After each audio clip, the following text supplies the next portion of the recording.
2024 সালের ঐতিহাসিক গণঅভ্যুত্থান দীর্ঘ ফ্যাসিবাদ বিরোধী লড়াইয়ের ধারাবাহিকতায় অসংখ্য নির্যাতন মোকাবেলা করে হাজারো শহীদের রক্তে হাজার হাজার তরুণের এবং বিভিন্ন স্তরের মানুষের আহত হওয়ার বিনিময়ে আমরা বাংলাদেশকে একটা নতুন সম্ভাবনার জায়গায় দাঁড় করাতে পেরেছি। এই রক্তের ঋণে আমরা আবদ্ধ এবং সেই আবদ্ধ হয়েই 2026 সালে 12ই ফেব্রুয়ারি জনগণ যে ম্যান্ডেট দিয়েছেন মাননীয় প্রধানমন্ত্রী জনাব তারেক রহমানকে এই রাষ্ট্র পরিচালনার জন্য, এটা কেবল একটি সাধারণ সরকার গঠনের ম্যান্ডেট নয়।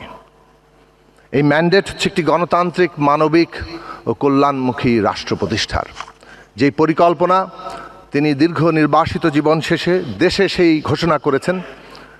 সেই পরিকল্পনার ধারাবাহিকতায় যে ইস্তেহার প্রণয়ন করেছেন তার ভিত্তিতেই জনগণ এই ম্যান্ডেট দিয়েছে। দায়িত্ব নেওয়া রাষ্ট্র পরিচালনার শুরুতেই সে কারণে ওই পরিকল্পনা এবং ইস্তেহারের আলোকে আমাদের পরিকল্পনা মন্ত্রণালয় পঞ্চবার্ষিক অর্থনৈতিক কৌশলগত কাঠামো পত্র তৈরি করেছে। এই কৌশলগত কাঠামো পত্র আলোকেই আমরা বাংলাদেশের বাকি সময়ে যে উন্নয়ন পরিকল্পনা সেটা গ্রহণ করতে চাই এবং তার জন্য পুনরুদ্ধার, উত্তরণ এবং পুনর্গঠনের যে কৌশল নির্ধারণ করা হয়েছে সেই কৌশলে আমরা যাতে একটা ভঙ্গুর অর্থনীতি থেকে সমৃদ্ধ জায়গায় যেতে পারি সেই কৌশল মাননীয় প্রধানমন্ত্রীর নির্দেশনায় আমরা তৈরি করতে সক্ষম হয়েছি। কয়েকটি কথা আপনাদের সামনে তুলে ধরতে চাই। প্রথমত, আমাদের সত্য স্বীকার করা দরকার এবং সেটা সাহস থাকা দরকার এবং সেইটা মাননীয় প্রধানমন্ত্রী ইতিমধ্যে স্পষ্টভাবে নির্দেশনা দিয়েছেন।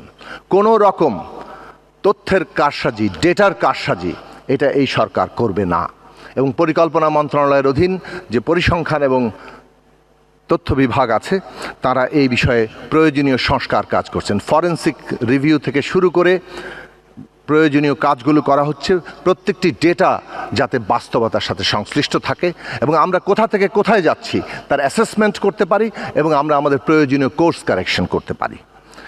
এবং এই যে বাস্তবতা, সেই জায়গায় আমরা বিভিন্ন মন্ত্রণালয়ের প্রতিনিধিরা, মন্ত্রীবর্গরও সহ এখানে অন্যান্য কর্মকর্তারা আছেন। এটা খেয়াল রাখা দরকার, 2025 সালে বাংলাদেশে 167 দেশের মধ্যে 114তম অবস্থানে এসছে।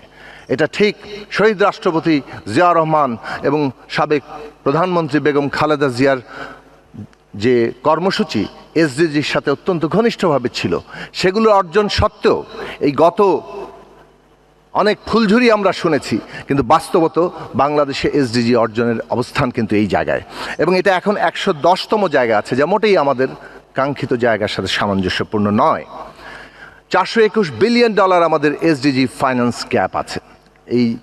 এই গ্যাপ, এই দীর্ঘ অর্থায়ন গ্যাপ আমাদের জন্য একটা বড় চ্যালেঞ্জ এবং এই সব চ্যালেঞ্জ সামনে রেখেই আমাদেরকে এসডিজি অর্জনের লক্ষ্য পূরণ করতে হবে এবং এটা অত্যন্ত গুরুত্বপূর্ণ বিষয় যে এই সরকার যে সমস্ত কর্মসূচি গ্রহণ করেছে এবং তার যে অর্থনৈতিক পরিকল্পনা সেটা এই এসডিজি অর্জনের সাথে একেবারে অঙ্গাঙ্গিভাবে যুক্ত প্রত্যেকটি বিষয়।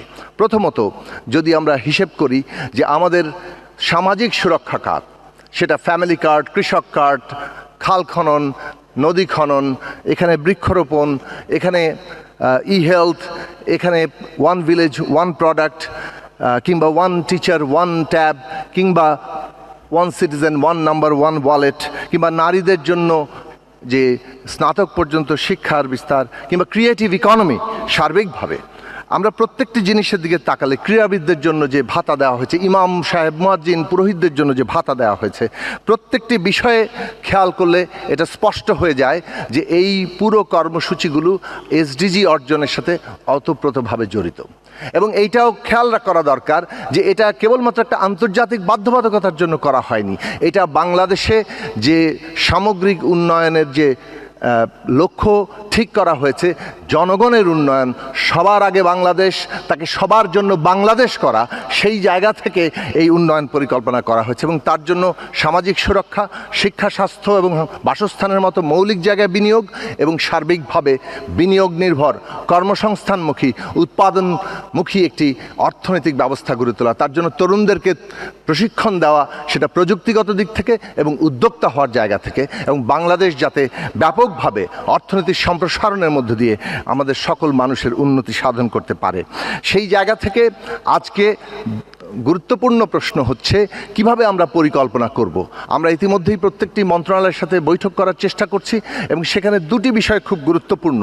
একটা হচ্ছে প্রত্যেকটি পরিকল্পনা প্রকল্প এইগুলোকে আমাদেরকে অবশ্যই এই নির্বাচনী ইস্তেহার এবং অর্থনৈতিক যে কৌশলপত্র 5 বছর ব্যাপী তার সাথে সামঞ্জস্যপূর্ণ করতে হবে। এবং দ্বিতীয়ত একটা প্রোগ্রাম্যাটিক অ্যাপ্রোচ, মানে আমরা বিচ্ছিন্নভাবে প্রকল্প গ্রহণ করি কিন্তু আসলে একটা প্রোগ্রাম কিংবা একটা কর্মসূচির অধীনে যদি আমরা একগুচ্ছ প্রকল্পকে চিন্তা করি তাহলে আমরা অপটিমাম ফলাফল পাবো। কোনো একটি নির্দিষ্ট প্রকল্প সর্বোচ্চ লক্ষ্য অর্জন করতে পারে না, কিন্তু একটা কর্মসূচি তার জন্য প্রয়োজনীয় যা কিছু প্রকল্প দরকার সেইগুলোকে যদি আমরা পরিকল্পনায় সাজাতে পারি তাহলে প্রত্যেকটি বিষয়ে আমরা লক্ষ্য যেমন অর্জন করব, তেমনি 5 বছর মেয়াদে গিয়ে আমরা কি অর্জন করলাম সেটাও জাতির সামনে যে অঙ্গীকার আছে সেই অঙ্গীকারটা তুলে ধরতে পারবো।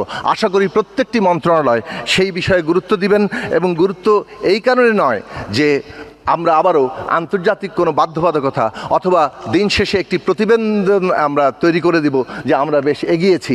এটা বাংলাদেশের মানুষের উন্নতির জন্য যে রাজনৈতিক অঙ্গীকার নিয়ে রক্তক্ষয়ী সংগ্রামের মধ্য দিয়ে এই সরকার দাঁড়িয়েছে, সেই সরকারের সত্যিকার কার্যক্রম এবং সেই কার্যক্রমের যে যাত্রাপথ, সেই যাত্রাপথে আপনারা অংশ নেবেন এবং আজকে 3টি গ্রামের যে ভিলেজ পাইলট প্রজেক্ট এইটা যাতে সারা বাংলাদেশে আমরা ছড়িয়ে দিতে পারি।